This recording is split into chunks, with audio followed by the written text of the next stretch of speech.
Well, tell me about Trapper John and how that came to be, your part in that show. Well, I think I was pretty much actually, I'd been doing a musical, festival it was called. I'd done it, remember the Las Palmas Theater on Sunset Boulevard? Right. Or was it Hollywood Boulevard? Hollywood Boulevard. Yeah, the Las Palmas. We were doing a musical there called Festival with Brian Stokes Mitchell and Stephanie Zimbalist and I and several other really talented people. We had done it up at ACT in San Francisco for a couple months, and it was making its way to New York, and somebody from casting at 20th Century Fox came to see it, and that's what got Brian and I auditions. They asked to have us come in and audition for Trapper John MD, for this spin-off of MASH. Now, I was in a MASH unit in the Army. I saw the movie MASH in the MASH unit in the Army against a wall.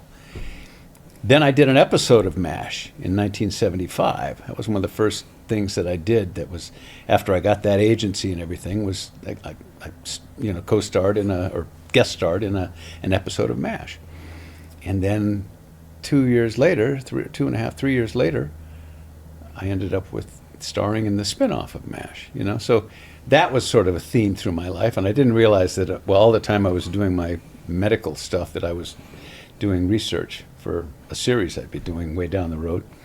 But I got called in because of that musical with Stokes. He goes by Stokes now. It was Brian then, Brian Mitchell. And the two of us went in, and the two of us got those roles. He was Jackpot Jackson, and I was Gonzo Gates. And Christopher Norris, who I had done a little play with in 1974 in a 99-seat Equity Waiver Theater, ended up being Nurse Ripples Brancusi, and then they wanted to, and they locked it in.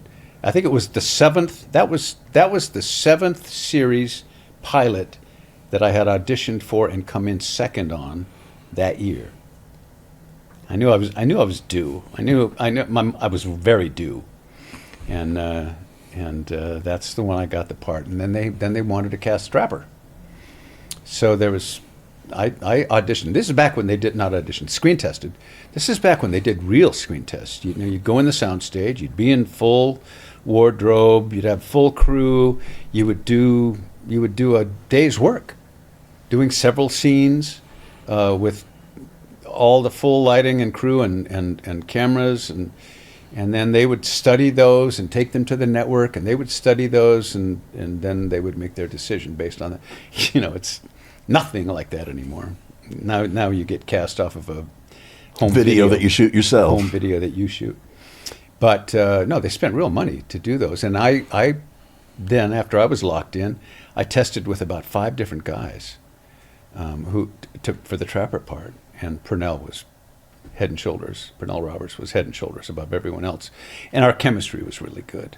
I think our chemistry, in that we looked very different, and he had a certain gravitas that he only was going to be in about 10 or 12 pages per episode, because he wasn't the young leading hunky guy that I was going to be.